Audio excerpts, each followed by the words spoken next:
of the process as we were talking of it. How do you live eroticism inside of your life? Not only in your writing, but like in your life. For me, breath is really important. Music is important. I love being physical, whether it's going on a walk or dancing. I think also letting myself daydream, get lost in a certain thought or emotion. Sleep is important too. Hello, everybody. Welcome back to Orgasmica, the podcast where we talk all about sexuality, sensuality, and all things healing. And today I have a beautiful, amazing, impressive, wonderful woman. She is a writer. She is from Chile, but has grew up in the US. So she is bilingual, bicultural, all the things. She is also a mom of 3 teenagers, which that on its own is very freaking impressive.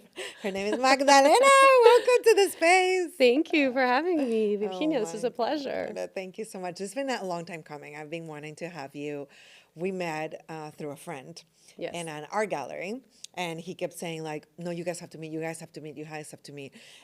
Because you are an extraordinary writer and you write a lot of things and share a lot of things. But the way that I met you and how I connected with you is because you write about eroticism. I do.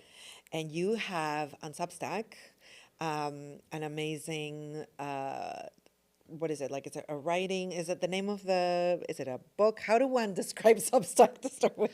So when we met, I was doing an event at the art gallery with a friend of mine who also has a Substack, Susanna, and Bruja actually is the one who said, you know, your Substack, it's kind of like a sketchbook. And I like that definition insofar as I have different sections and I'm working out different kinds of writing and different ideas and questions. Yes. And the one about eroticism is called, what is it called? Well, there's two. One is called, well, the whole thing is called Eros, E-R-O-S, Incubator. And I have a section of poetry called Mutating Desire Machine. Yes, I love that title so much. Oh, yes. So beautiful. Thank you. That is amazing. Why the subject? Why Eros? What drew you to that?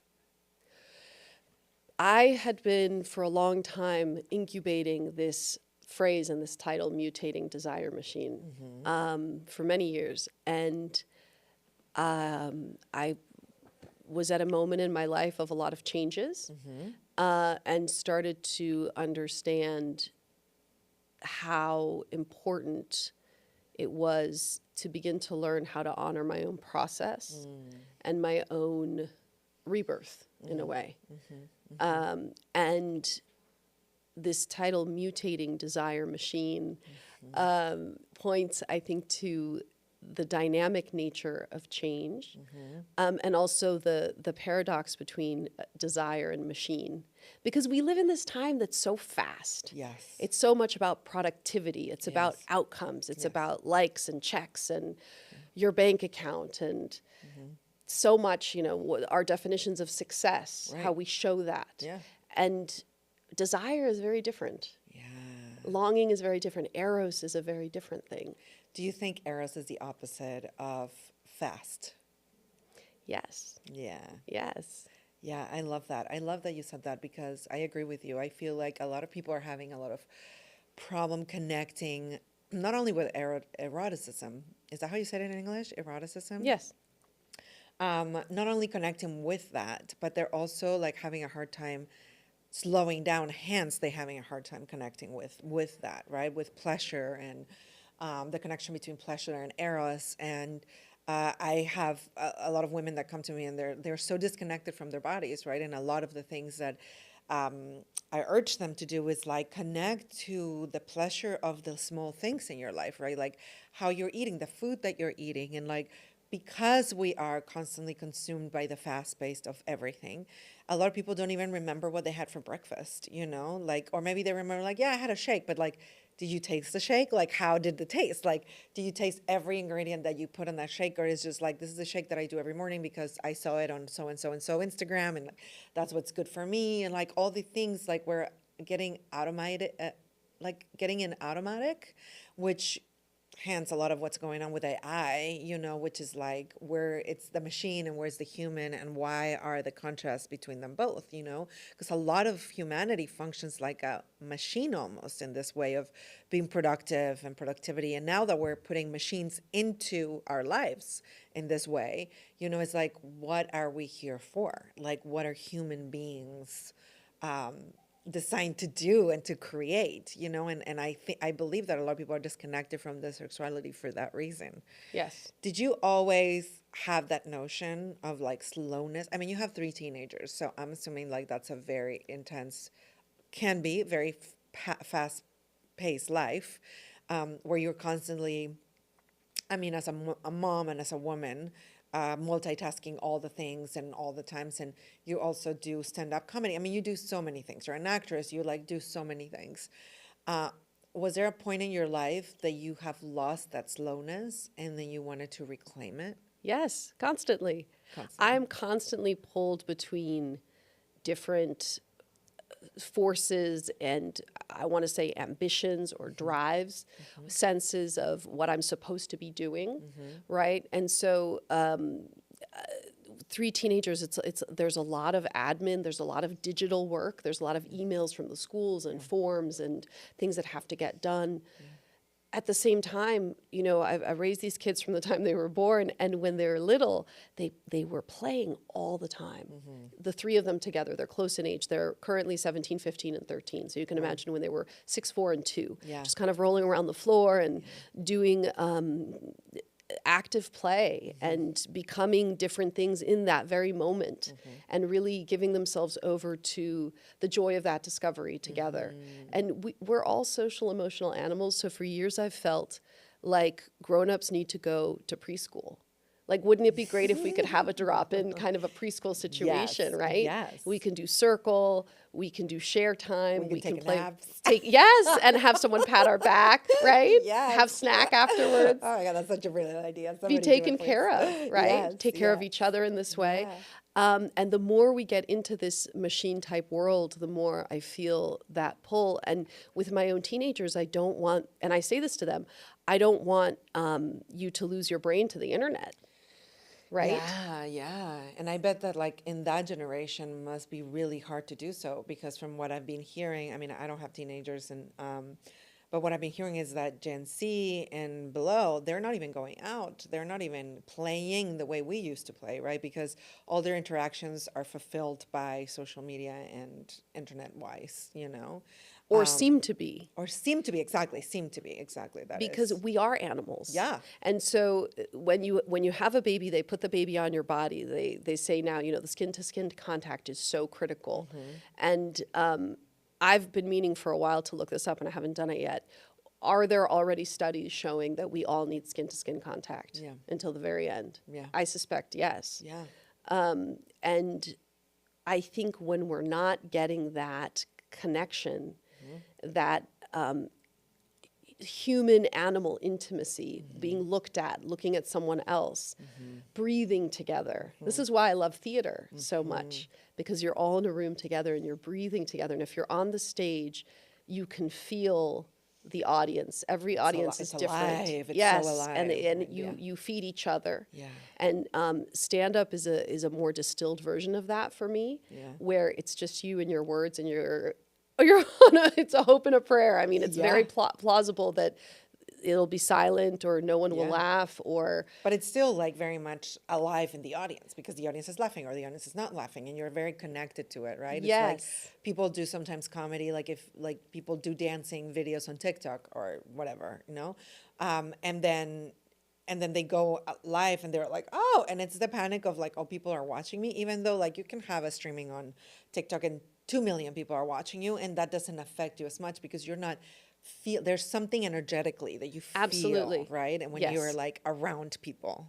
Absolutely. Like, and that's if why concerts are amazing. I love concerts. I love concerts too. It's like a full, like, I have had at concerts where I have had like, I feel like an orgasm with everybody. You know, we're like so connected. Like the moments that I have felt connected with crowds of people, like hundreds of thousands of people are in concerts when we are like feeling this music and the energy and like the artist, but like the vibration of it all, and we're all singing in unison, and like it's like this like such an orgasmic experience. Absolutely. It's the catharsis that the Yeah. Greeks would talk about. And I think that's why theater, concerts, stand-up comedy, and church. I mean, you know, I think for Yeah. some people, I don't go to church regularly, but I grew up Catholic, Yeah. and went to Catholic school, so we had a fair amount of that. Yeah. And that it's a similar thing. You Yeah. know, there's church, sporting events, you know, things absolutely. like that. Yeah, that reminds of that things, because I was talking to a friend so interestingly about men and sporting events. Like, men are not taught to feel or to be outwardly emotional the way women are allowed to, and that's such a shame. And I feel like the system itself has taking that away from men, and that's horrific. And like that to me is a horrific thing. The patriarchy also has affected them in that kind of way. But in one of the spaces where they are allowed to do that is in sports. Yes. Like they're allowed to cry, and they don't know each other. They don't know the person next, you know, but if their team is winning, they're hugging, they're kissing, they're like crying. They're showing so much emotion. They're like angry and sad and like, you know, all of the emotions within like a span of like an hour and a half, 2 hours, right? And it's like that's the space where they are being able to allow them to feel that kind of a thing. And it's so interesting because we need more of those spaces. Yes, and physicality among men on sports teams. Exactly. Right. I mean, in When they football, are they're allowed to touch each literally other. jumping on top of each Yes, other, right? yeah, like, so and then other sexual. men watching them do that. Yes. I mean, and little kids are jumping on each other all the time. All the time. That's what they do. Yeah, yeah. I think that you're right that the patriarchy affects everybody in a really destructive way. Yeah, yeah. And I think that we're all seeking new paths. Yeah. So that we can find better ways to do things. Yeah. And so that we can articulate to each other what we need. But a lot of times we don't even know. Exactly. So how do you do that search? Exactly. It's such an important search in life, and I want to get there. I want to get how you found that. But before we steer away from that, I want to ask you, what is eroticism for you? What does that represent? And we can talk about the actual meaning of it, but also what does it mean to you? So it's longing, and it's a seeking. It's a search for something. So it implies or it requires a missing thing. Yes, and you're smiling. It's exciting. It's Yeah, exciting because you yeah. don't know exactly. Yeah. There's a not knowing that has to there's do like a with it. unknown. Yeah, and I think in that not knowing, there's a giving yourself over to a process and to a not knowing, and to a not having a specific outcome or formula. There's a discovery. I love this because you took it, and I love taking sexual concepts outside of sexuality, because we have very narrow-minded, you know, put certain concepts in just about sex and sexuality, like eroticism, you know. It's like, oh yeah, let me be erotic, and like, you know, it has a specific meaning in people's heads, right? One of the things that I love about tantra is that it takes it out of the bedroom and it puts it into life. Yes. Because we're sexual beings, and what you said, which is like the unknown, right? Like the search of something, the not knowing and still going, and the finding the excitement of like, I don't know, you know, what's gonna happen on the other side, but I'm still gonna go. Like, I don't know, like, kind of like throw yourself and the net will catch you type of thing, which is so much about what we have to do in life. And we resist a lot of these things. Yes. You know, we're very resistant to change, to leaping, to unknown things, which is why a lot of people stay stagnant in their lives, even when they're miserable. They cannot see a way of existence out of it, which, you know, it's not all on them. It's about the system as well. It's about what, you know, making I can talk about like all the ways that women like get trapped into situations where they're not able to get out because they don't have their own money, or they don't have their, like, they haven't, worked in so many years because they've been stay-at-home moms, which is amazing. I had a home and stay mom. She had 4 children. I so appreciate her being so present. But I do see, like, if she ever wanted to, like, she hasn't worked in 35 years, you know what I mean? And more, probably more, because I'm in 40 something years, you know what I mean? And she has worked a lot at home, and that has so many things involved in it. But I don't know how she would get hired somewhere outside of the thing. But that's another other whole subject that I don't want to. But we have this aversion to leaping into things. And to me, knowing you, and I haven't known you for a long time, and we went out into this like amazing, exciting night that you took me to, because I feel like you have this very exciting, like, let's see what the night takes us energy, which is very exciting. And is that how you live your life? And is that how you always have lived your life? Because it is really amazing that you just go for it. You're a person that just like, I don't know, somebody invited me to this. Like, I don't know. It's like somebody's apartment. And like, you're like, somebody's doing stand up, and maybe we'll just go here. Maybe we'll just go meet this person. And we met this person. That person invited you to somewhere, and then you go to the place. It seems like you don't necessarily question like, oh, maybe not. You go with it and you feel like it. If it feels like alive in you, you will go and do it. And you do so many things, seems like that.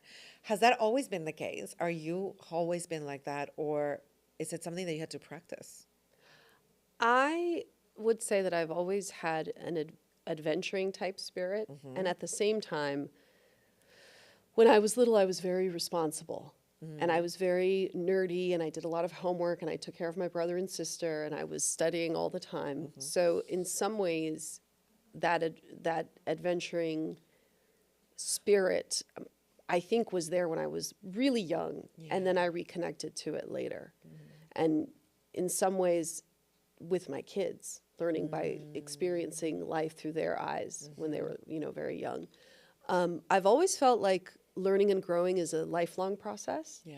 And I think also, as someone who's always been in the arts, there is kind of a network, and there's trust there. So you meet someone, and then they say, oh, well, I organized this stand-up night with some musicians as well, and this is the location, and so on and so on. And then, I mean, it's not like a completely random stranger. Right. Yeah, no, you're not like somebody on the street is telling you something. No. You're like, sure, I'll go. Yes. There's a reference point. Yes. But yes, I mean, I tend to be excited to have a new experience. Yeah. At the same time, I also have moments of kind of hibernation and introspection where I need to be more quiet and I need to be more on my own. Yes. So there is a I guess there's a balance. Yeah. Or have you found ways to do that? Because I feel like that balance, and I am the same way. Like, I go really hard, and I go through it with my cycle. So when I'm on my period, I'm really inward. I don't necessarily, but it's really hard when you're like on this ramp of things, right? It's like, let's go, which is when I'm ovulating. I just feel like I'm going to take over the world. I'm just like, yes. And like, we're going to do this, that, and that. And then I'm like, wait. And then like canceling things because I feel like I need to take care of myself, saying no to things when you always feel like, the next opportunity might be at the next event that I'm going to go, but I have to say no because I'm going to have to take care of myself. Like, do you find that hard, or is it something that you have also learned? I don't think it's easy. Yeah. I've been having conversations with myself the last couple of weeks about cultivating more calm and leaning into a slower pace and really trying to catch myself because I love fast. Yeah. I love the thrill of more. Yeah. Yeah. And I have burnt out many times. Yeah. And then in the moment, it's like, woo, look at what I can do. And I keep going. The And adrenaline then, goes hard. of course. And then the aftermath is not necessarily fun. Yeah. So. And the thing is like about burnout, right? Is like you go hard and then you burn out also hard and the body resents it. So what I have learned is because I used to go really hard and then be basically unable to like move, Oh, for wow. weeks because I was like exhausted. I would get sick. I would, like, have the flu or like something because my body was like, stop. Right. And so I was like, oh, it's not how fast you can go. It's like, it's the, how long can you stay in the race kind of a thing. And the race, it's not necessarily who gets there faster. It's like, for me, is like, how can I stay in this place more consciously than just going? Because I felt like the going, and I had a big problem with cortisol. My cortisol levels were like up so high that my liver was really suffering Oh, because of wow. it. And then because of that, and then my hormones were all over the place, and then my sexuality was suffering for that. And the reason why I ended up slowing down was not because I wanted to in any means. It's because I felt I want to go back into my body, and cortisol is preventing me from that because I can just go so high so fast, but I'm not enjoying the moment. I can be talking to you, but I'm thinking also like, what am I going to do next? I'm like, what am I? So you're not really present into the existence of life, which is where I feel like a lot of Eros also lives in the stretching of things, Yes, absolutely, yes. right? Yes, and as you were just talking, I was thinking about athletes. I mean, I've never been a professional athlete. I admire them so much. I did sports in high school and all of that. I think in some ways we have to think about ourselves in our version of that, what that would be. Yeah. Right? So Yeah. when are we in training? When are we at peak performance? Right? Yeah. When do we know that we're going to have a peak performance interval? And then how are we going to do the slowdown afterwards and the regrouping, right? And so to try to recognize our own patterns, and when you can't predict, but you kind of know, for example, oh, I'm going to do this play for theater, and I have these things going on with my family, and et cetera. That's a lot. Yeah. Yeah. How do I chart some time Yes. for In the between. afterwards? Yes. Or in between, it's like, okay, so I have this, but like, can I just take a bath and like shut my phone off for 2 hours, and like, or an hour, or even 30 minutes, in between those moments, it's key to keep that going. I remember my dad told me once, he was like, you have to train like an athlete because you are an athlete. The life that you want of like the stamina that you're requiring and what your body needs in order to stay of what the things that you want to do, it is an athlete way, on how you eat, how much you rest, how much you train, how much like, thinking about overall like your mental health, your sexual energy, all of it is to create the life that you want. It's not, and as artists, we don't think like that. We think like, no, flow is where just no constrictive and not things, which there's also space for that, of course. But there is something to be said about seeing our body like that as an athlete, like you were saying. It's so interesting. Absolutely. And so then you had a huge life change. Do you want to talk about your life change? What was So like your in the past couple of years? Is that right? And what has it taught you? we're talking about marriage. Yes. So yeah, so I filed for divorce in December of 2024, and it's been tough Yeah. because we have 3 kids. Yeah. We met in college. These are our kids forever, obviously. So we're connected as a family, and it's not easy. Yeah. It's not an easy, and it's an ongoing transition. Right. And it has many parts to it. There's the psychological part, there's the emotional part, there's are the kids okay? What do the kids need? How do we explain it to them? What are the logistics? What are the living arrangements? So many things. And as a mom of 3 teenagers, my priority really is the 3 of them. Yeah. And then me being healthy and in a good place. Yeah. Because if I'm falling apart, that Yeah. I'm no good to them. 100%. So it's been really, really interesting. And I'm very curious about how the coming years will unfold for me and also for my peer group. Yeah. because I think that we've had certain definitions of marriage and certain praxis of marriage for a long time, and now so many things are shifting. Yeah. Right. And so, and people are living longer. So my grandmothers are still alive. That's many decades ahead potentially Yeah. for someone like me Yeah. statistically. And so, you know, how do you navigate these different relationships over time? Yeah. And also, I started to have this understanding of myself as someone who culturally, you know, I'm from Chile, grew up Catholic. I was trained to be a wife in so many ways.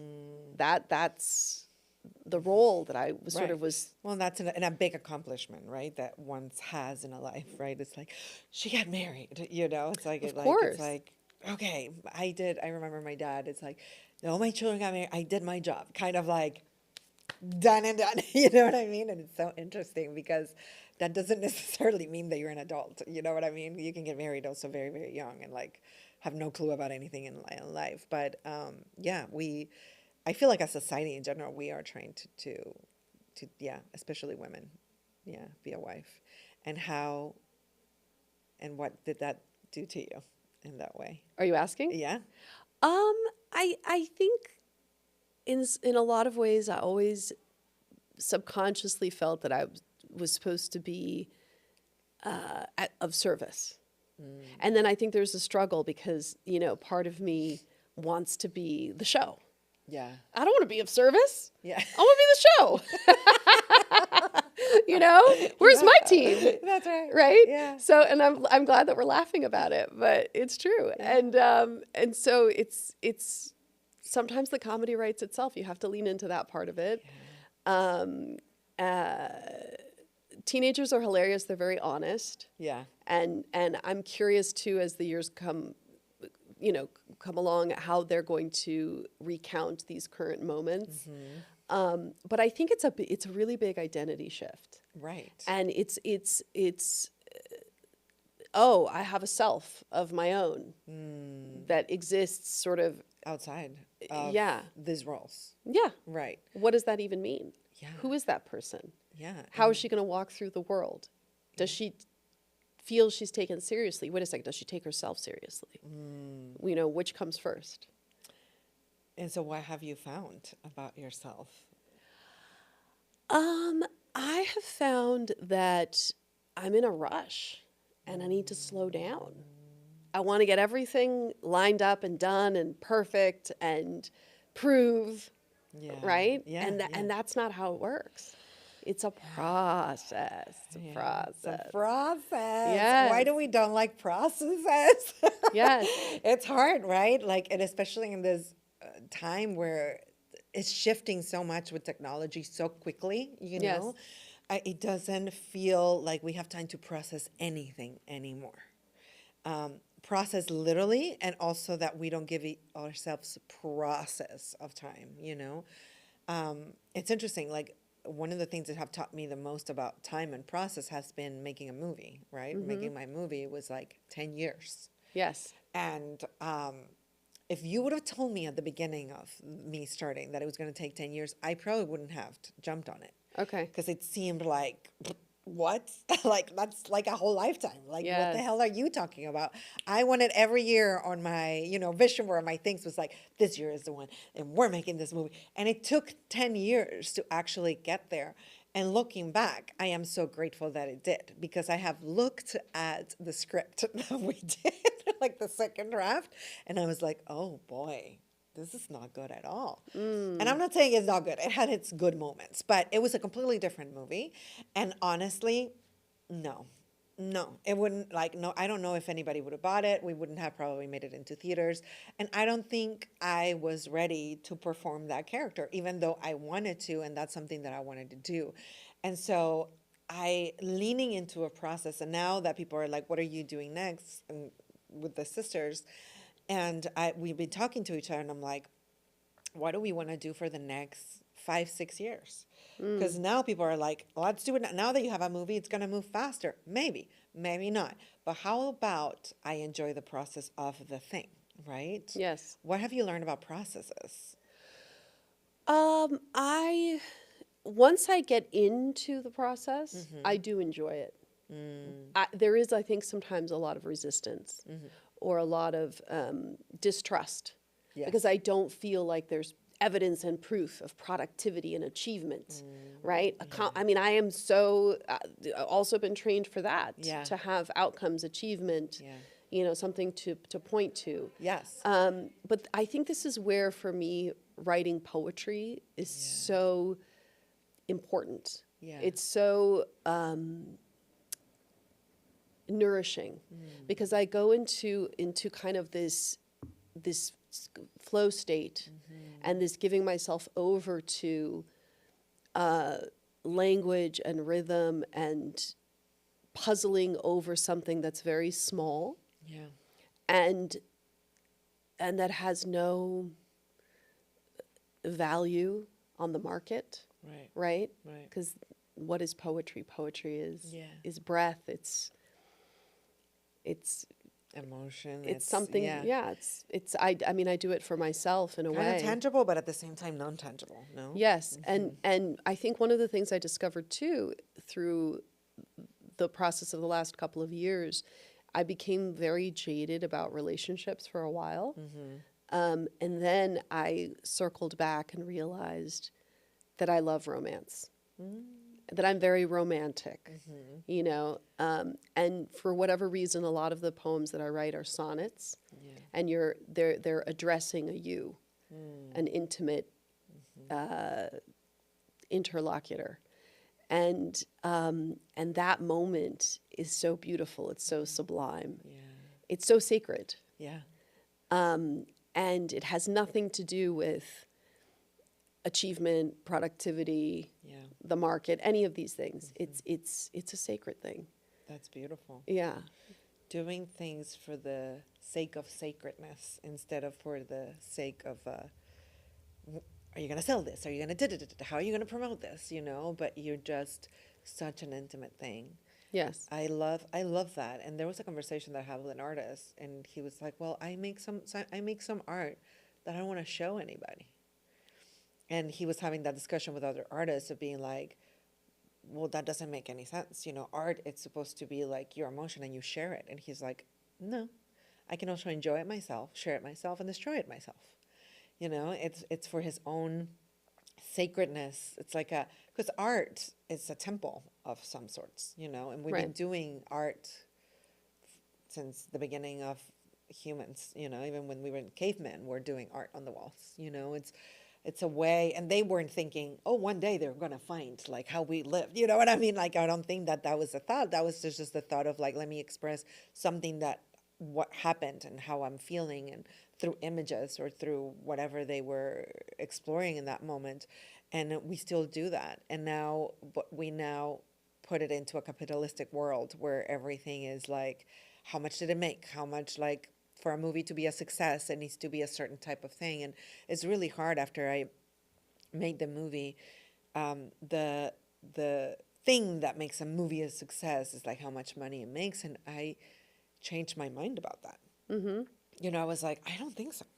You know, because like we go, oh, that movie flopped, it must be horrible. And like that also, I don't think so. You know, there's movies that don't have marketing money, blah, blah, blah. There's many reasons why a movie cannot make a lot of money, but it can still have an impact on a person. And that to me is success, you know, or like make somebody feel something. And that to me is success. So I have seen many movies that people might consider a flop or a failure that really highly have impacted me. Yes, yes. Well, I mean, so going back to what you said about the artist who makes art that they don't show to anyone, I love that. There's something there that has to do with privacy, right? And I think the erotic is also has a privacy to it. Yes. It has a something that's hidden or erased or missing or TBD.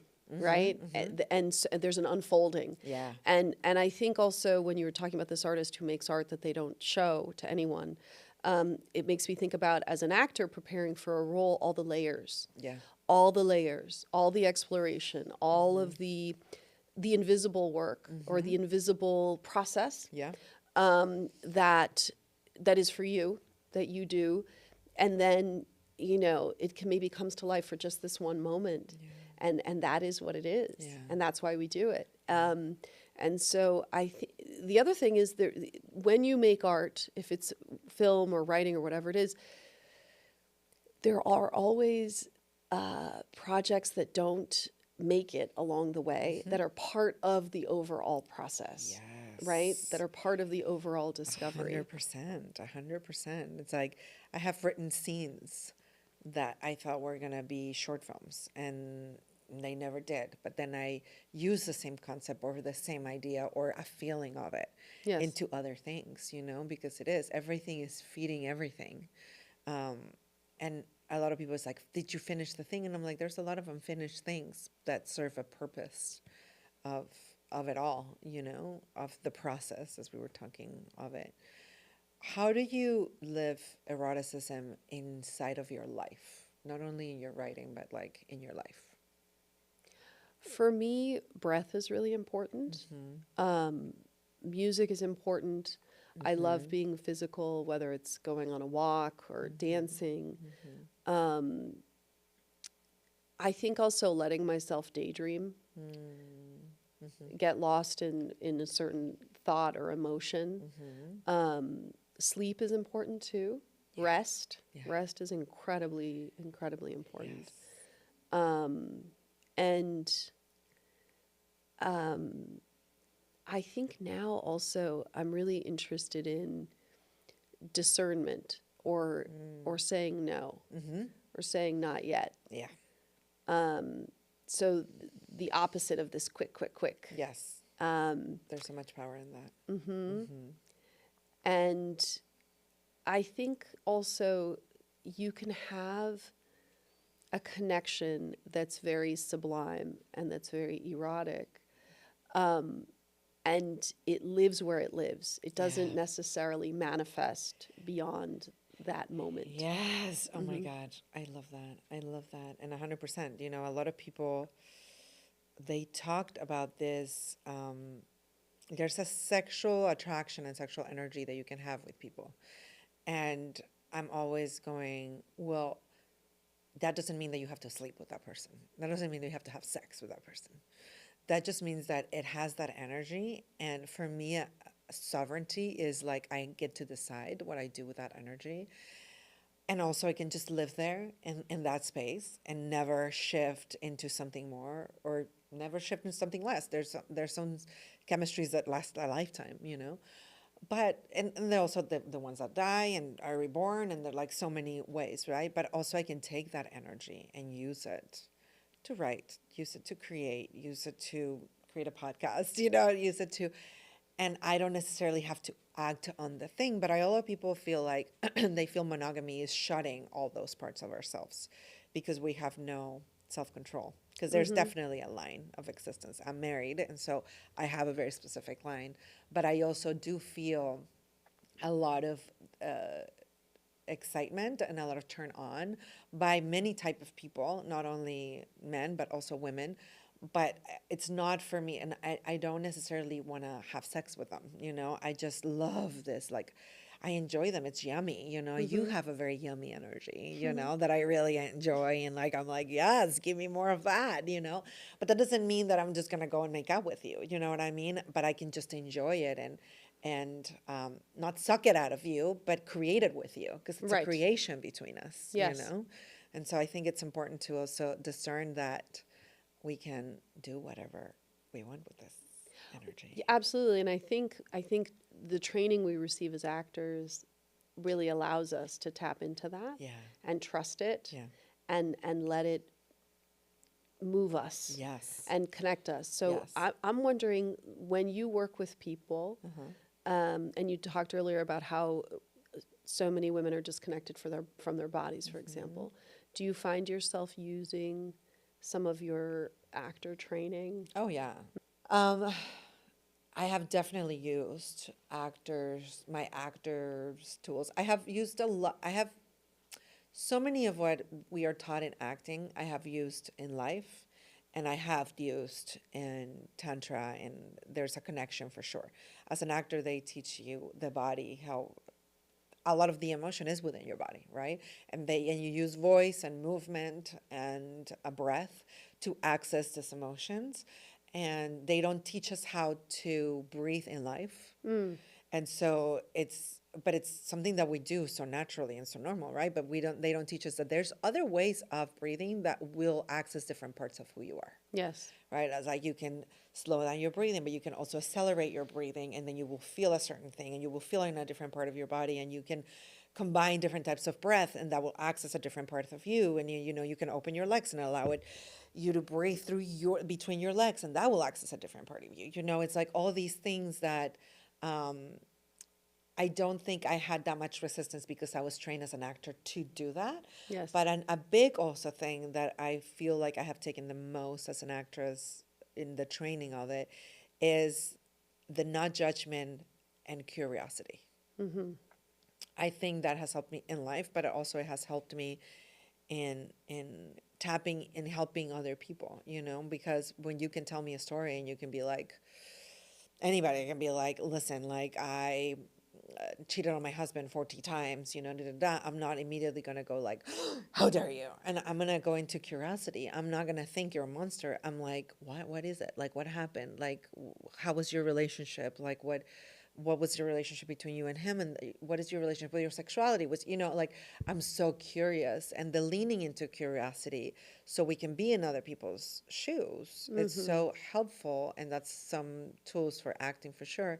I go and teach at prisons in Mexico. Wow. In the women's prison. And they tell me all kinds of things, right? And I don't judge them at all because I truly believe in my head. I'm like, if I have lived in the circumstances that they had lived, I probably would act the same way. Right. It just happened that I was lucky enough to live in a different space and different circumstances of life with certain money, with certain status, with certain things. That I didn't experience the things that they did, and so and then the teaching of the breath and the movement for sure. How about you? Yes. No, definitely. I mean, I think for me, my training, I was so academic and school oriented. You went to Harvard, so I did. let's also talk about that. I'm a You're big also an nerd. artist, but you also went to Harvard, I did, which is so yes. impressive. Oh, Yes. thank you. I was an undergrad there, and I wrote my thesis as a senior on a Chilean poet from an Italian immigrant family, Raul Zurita, who published his first book at the very beginning of the dictatorship in the mid-'70s. And then I lived in Chile for 2 years after college, and I taught ESL, and I worked as a journalist, which I really loved. I worked in a newsroom. It was so fun. And then I came back to the U.S. and I did my PhD at UCLA in comparative literature. And I wrote my dissertation also on a poet who grew up in Nova Scotia and Massachusetts, and then she ended up living in Brazil for more than 15 years. So I'm really interested in poets who are boundary or border crossers, not only through their writing, but also geographically. Yeah. Yes, and who are also translators. So a lot of that work, while it being about poetry, was very much cerebral. Right. And then as I started getting into acting as an adult, I realized how much I was missing physicality and embodiment. And so I've really enjoyed everything that I've learned as an actor, and it's absolutely informed my life. It's informed my parenting. Yeah. I in the very beginning realized that I was learning how to listen. Yeah. Didn't really know how to listen. Because that's one of the main things that we are taught. Isn't that interesting that we have to be taught how to listen? That's like so wild to me. That also teaching us how to breathe. It's like a lot of what we're missing is the basics of being a human. Yes. The breath, the movement, the listening, the being, this, like all Yes. of that is being a Yes. human. How has that and how has your sexuality changed since being, or the experience of your sexual energy changed since being more in your body? It's expanded.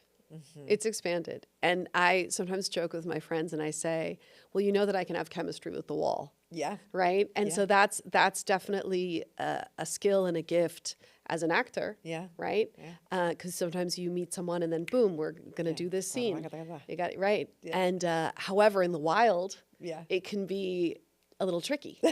Right? wild. Because suddenly you find yourself in these situations. You're, Yeah. huh? Yeah. How did I get here? Yeah. You know? Yeah. And so I think that what I notice though out in the wild is that people are very hungry to connect. Yeah. They're very hungry to be seen, to be encountered, to be touched, Yeah. to be taken in. Yeah. And I think that a lot of us are so lost in our devices. And I didn't grow up with smartphones. So I have that foundation. But I started thinking a lot about how friends of mine in their 20s, early 30s, like just haven't logged the social emotional flight hours that I would take for granted because we spent so much time hanging out with each other. Yeah. You Hanging know, out, talking, shooting the shit, like all the things in person. in person, exactly. Yeah. And also spent a lot of time with ourselves without a device where Where are thoughts? exactly. Yeah. Exactly.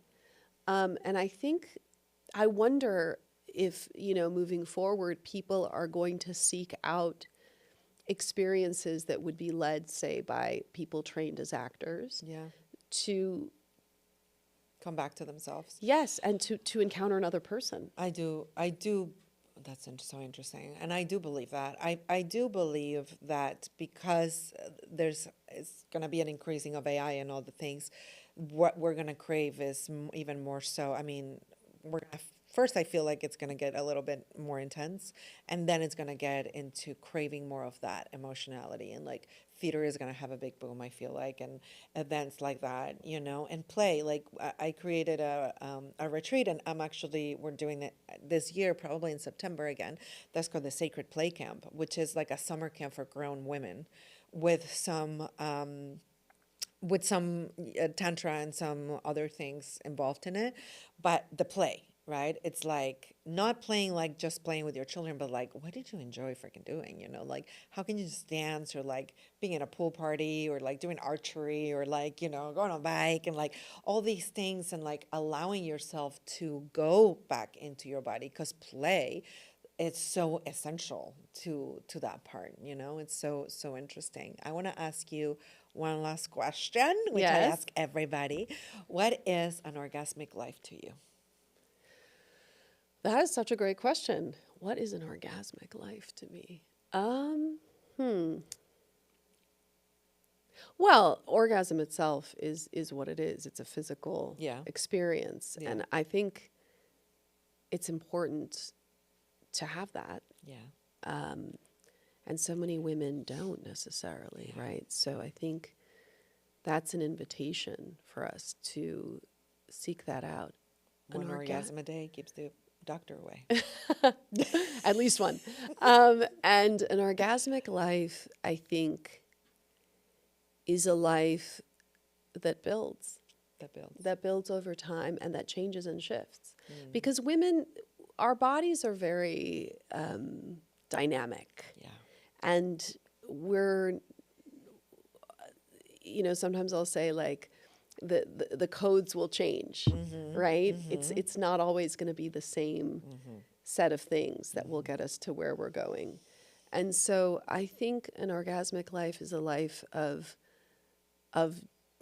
process, of discovery, and of trusting that you're not always going to know how to get to where you're going. Yeah. And there's more that will unfold. Yeah. There's a joy in that. Yeah. There's a joy. So Oh my yes. God, I love that. Thank you so much for being in this space and talking to me about all these beautiful, amazing things. Thank you for having me. Please tell people where they can find you. You can find me on my Substack. It's called Eros Incubator. I'm also on Instagram. It's Ms. MS Magda 8 Lena, so MS MAGDA 8 LENA. And yeah. Amazing. Please find her. Please find her writing. you will be turned on by her voice as well, because you also read in your Substack, I do. and so there's voice, and it's like so amazing, and just connecting in such a spiritual, amazing level to eroticism and what that entails. And so thank you for having that conversation with me and with all of us. And you guys know, please share with everybody that you know, because that's how we keep growing. This is so important that you leave also a comment if you like it. Listen, if you don't like it, don't leave any comment. But if you like it, please rate it, put it up there. We want more people to be able to talk about these subjects and take the sexuality and erotism, everything out of the taboo. Thank you so much for today's episode, and I'll see you in